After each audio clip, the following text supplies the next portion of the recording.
till you hear what George Lucas is cooking up next. Leonard Maltin met George, buckled his seatbelt, and heard the whole story. You can't make the junk of light speed in this asteroid field. Down, sweetheart, we're taking off.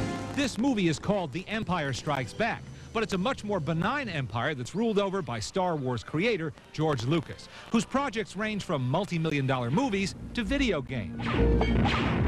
Now he's put his stamp on a new Indiana Jones ride at Disneyland, which I got to ride with him on its first preview weekend. And after the ride, I got something else from George Lucas, a scoop. It bounces around quite a bit. You'll find that the exciting part of this ride is that you don't know what's going to happen.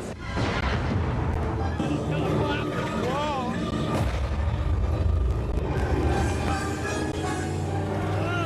This is great. Get me out of here. Oh, God. It's a wild ride and lots of fun, just like Raiders of the Lost Ark and the other indie movies which inspired it. But having fun is Lucas's personal and professional motto. That's the reason, he told me, that there will be another Indiana Jones movie involving him, Steven Spielberg, and Harrison Ford. Well, the thing with Indiana Jones, I didn't have to do anymore.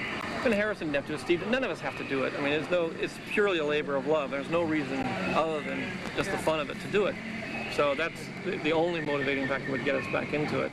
Another labor of love is going back to the original 1977 Star Wars movie and adding new footage for a projected theatrical re-release. I'm adding some scenes in that were in the original film, but because of the time constraints of having to get it released and the cost and just the technology wasn't there, I wasn't able to actually put it in the movie.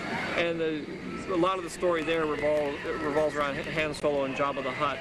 The entry into Tatooine is much more elaborate.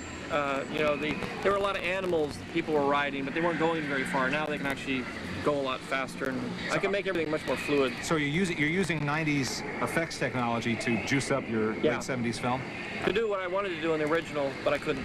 And yes, he's also hard at work on the next Star Wars trilogy, aimed at coming out in 1998 or 99. I've waited this long because before, I couldn't have Yoda walk. I had to sort of figure out a lot of complicated ways to put him on Luke's back or to have him sit in his house or to do things. But now I can have him walk, and now I'm sort of unlimited in my ability to maneuver around in the environment, and that makes riding a lot more fun. So, having created this universe and its characters and made a worldwide impact, there was one thing left I wondered about. Is there a piece of Star Wars memorabilia or merchandise that you're fondest of? Gee, I don't know. I guess probably my favorite thing is, in terms of merchandise, is the Wookiee mug. You know, that's the one thing I've kept out of the whole thing is I got my Wookiee mug. Gosh, we even get to share it with you in person. It is. Reggie Foster at guard here. That's it. Can we touch this? Yes. Okay. That's it. Okay, we have to send it back fully insured. It actually looks larger in most people's hands. Thanks, Reg. Thanks. We'll be right Very back. much. Give it back to Mr. Lucas. Next on ET.